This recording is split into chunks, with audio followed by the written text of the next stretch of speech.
નમસ્કાર મિત્રો હું છું ડૉક્ટર મહેશ દાફડા. મિત્રો, એજ્યુકેશન ટચ નામની આપણી આ ઘર આંગણાની યુટ્યુબ ચેનલમાં આપ સૌ મિત્રોનું હાર્દિક સ્વાગત કરું છું. મિત્રો, આ ચેનલ પર અંગ્રેજી વ્યાકરણના 1111 જેટલા મિત્રો ઇંગ્લિશ વ્યાકરણના વિડીયો અવેલેબલ છે. મિત્રો, જે વિદ્યાર્થીઓ સ્પર્ધાત્મક પરીક્ષાની તૈયારી કર્યા છે એવા વિદ્યાર્થીઓ સુધી આ વિડીયો પહોંચાડી આપ પણ એક યજ્ઞ કાર્યના સહભાગી બનશો. મિત્રો, 1111 જેટલા વિડીયો છે. મિત્રો, ધોરણ 9, 10 અને 11-12 હાઈસ્કૂલ વિભાગના વિદ્યાર્થીઓ માટે પણ આ વિડીયો ખૂબ જ અગત્યના સાબિત થયા છે. તો જે વિદ્યાર્થીઓ ધોરણ 9, 10, 11 અને 12માં અભ્યાસ કરતા હોય તેઓ સુધી પણ આ 1111 જેટલા વિડીયો એમના સુધી પહોંચાડજો, શેર કરજો અને આપ પણ એક યજ્ઞ કાર્યના સહભાગી બનશો. એ ઉપરાંત મિત્રો, જે સ્પર્ધાત્મક પરીક્ષાની તૈયારી કરે છે એવા વિદ્યાર્થીઓ સુધી પણ આ ઇંગ્લિશ ગ્રામરના વિડીયો અવશ્ય પહોંચાડજો અને તેમના ભવિષ્યના માર્ગદર્શક આપ બનશો તેવી આપણી પાસે અપેક્ષા રાખું છું. દોસ્તો, કરંટ અફેર્સ અત્યારે પરીક્ષાનો એક ભાગ બની ગયો છે ત્યારે મિત્રો આજે 174મો એપિસોડ જ્યારે તમારી સમક્ષ પ્રસ્તુત કરવા જઈ રહ્યો છું ત્યારે ખરેખર હું ખૂબ જ આનંદ અનુભવી રહ્યો છું. 174મો આ એપિસોડ છે દોસ્તો. આજે દેશ વિદેશમાં બનતી અનેક ઘટનાઓ, ઇતિહાસ, સંસ્કૃતિ, એવોર્ડ્સ, રાજકીય ગતિવિધિઓને આ કરંટ અફેર્સમાં પરીક્ષાના માળખામાં સમાવવામાં આવી છે. વિદ્યાર્થી આ બધી બાબતોથી ચોક્કસપણે વાકેફ હોવો જોઈએ. એટલા માટે મિત્રો, કરંટ અફેર્સનું આજે 174મો દર રવિવારે અહીંથી આ કરંટ અફેર્સ પ્રસ્તુત કરવામાં આવે છે.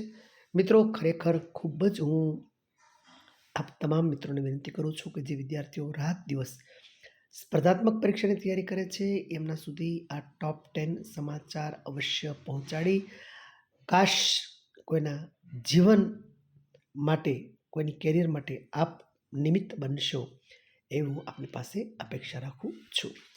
દોસ્તો, એક વાત અહીંયા એ પણ ખાસ ઉલ્લેખ કરવાની જરૂર છે મિત્રો કે હું અહીંથી જે સમાચાર પ્રસ્તુત કરું છું એ મિત્રો મારા એક જ્ઞાનની, એક વાંચનની મર્યાદાના અનુરૂપ હોય છે. સંભવ છે દોસ્તો કે ક્ષતિ હોય તો ચોક્કસપણે કોઈ ઓથેન્ટિક ન્યૂઝપેપરનો અભ્યાસ પણ દોસ્તો અવશ્ય કરી લેશો.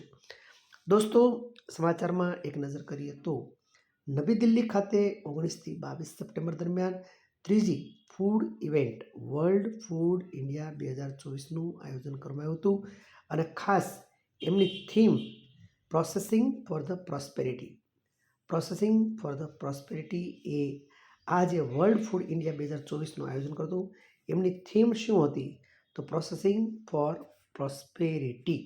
ખાસ યાદ રાખજો મિત્રો. તાજેતરમાં જ chief of defence staff general Anil Chauhan દ્વારા દિલ્હી ખાતે ભારતીય સૈન્ય હેરિટેજ મહોત્સવની બીજી આવૃત્તિનું ઉદ્ઘાટન કરવામાં આવ્યું હતું.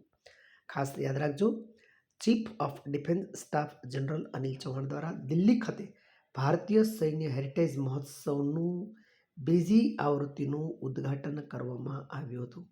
આ મહોત્સવનું આયોજન 1870થી કાર્યરત છે. ભારતની સૌથી જૂની યુનાઇટેડ સર્વિસ ઇન્સ્ટિટ્યુશન ઓફ ઇન્ડિયાએ કર્યું હતું. મિત્રો, સમાચારમાં આપણે આગળ વધીએ તો તાજેતરમાં જ ભારતના રાષ્ટ્રપતિ દ્વારા વિજ્ઞાન ભવન નવી દિલ્હી ખાતે 5મો રાષ્ટ્રીય જળ પુરસ્કાર 2023 એનાયત કરવામાં આવ્યો છે. આ કાર્યક્રમમાં શ્રેષ્ઠ ભારતની કેટેગરીમાં ઓડિશા પ્રથમ સ્થાને, બીજા સ્થાને ઉત્તર પ્રદેશ, ગુજરાત અને પુડુચેરી એ સંયુક્તપણે ત્રીજા સ્થાને રહ્યા હતા. 5મો રાષ્ટ્રીય જળ પુરસ્કાર 2023 ઓડિશા પ્રથમ, ઉત્તર પ્રદેશ બીજા નંબરે, ગુજરાત, પુડુચેરી સંયુક્તપણે ત્રીજા ક્રમે. મિત્રો, તાજેતરમાં જ ઇંગ્લેન્ડના ક્રિકેટ ટીમના ભૂતપૂર્વ કેપ્ટન એલિસ્ટર કુક, દક્ષિણ આફ્રિકાના વિકેટકીપર તેમજ બેટ્સમેન એવા એબી ડિવિલિયર્સ અને ભૂતપૂર્વ ભારતીય મહિલા બોલર નીતુ ડેવિડનો આઈસીસી હોલ ઓફ ફેમમાં સમાવેશ કરવામાં આવ્યો છે. આ ત્રણેય ક્રિકેટરોને ખૂબ ખૂબ ખૂબ અભિનંદન. મિત્રો, તાજેતરમાં જ વિજયા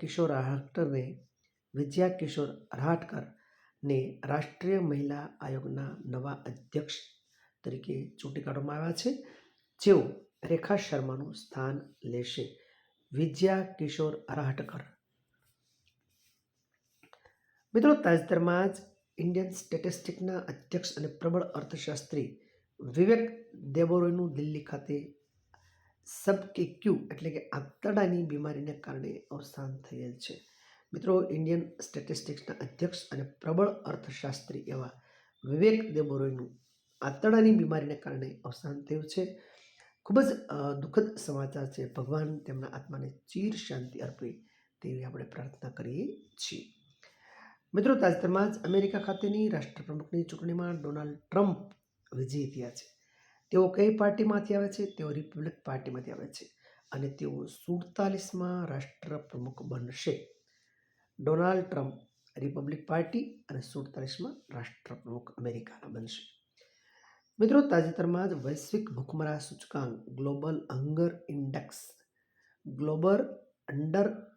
ઇન્ડેક્સ GHI 2024માં 27.3 ગુણ સાથે 127 દેશો પૈકી ભારતનો 105મો ક્રમ મળ્યો છે. મિત્રો, આ આંકડા ખાસ યાદ રાખજો. મિત્રો, તાજેતરમાં જ international institute for management development દ્વારા વર્લ્ડ ટેલેન્ટ રેન્કિંગ 2024ની કોના દ્વારા? International institute for management development દ્વારા વર્લ્ડ ટેલેન્ટ રેન્કિંગ 2024ની 11મી આવૃત્તિ જાહેર કરવામાં આવેલ છે અને તેની theme the socio economic implication of AI in the workplace. મિત્રો, આ થીમ ખાસ યાદ રાખજો. The socio economic implication of AI in the workplace તેમની થીમ હતી. મિત્રો, તાજેતરમાં જ 22થી 24 ઓક્ટોબર ખાસ યાદ રાખજો.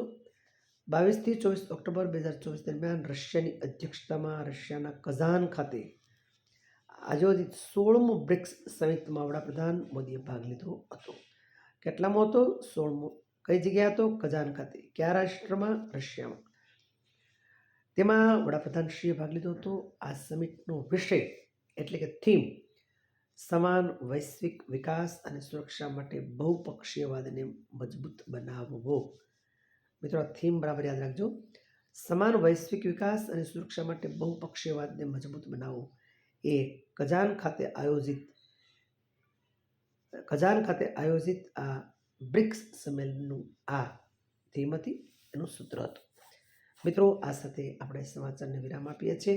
મિત્રો, ફરી એકવાર આપ સૌ મિત્રોને ખાસ નમ્ર વિનંતી છે. દોસ્તો, એજ્યુકેશન ટચ નામની આપણે ઘર આંગણાની YouTube ચેનલને મિત્રો ખાસ સબસ્ક્રાઈબ કરજો અને અહીંયાથી પ્રસ્તુત થતા વિડીયો વિદ્યાર્થીઓ સુધી પહોંચાડજો.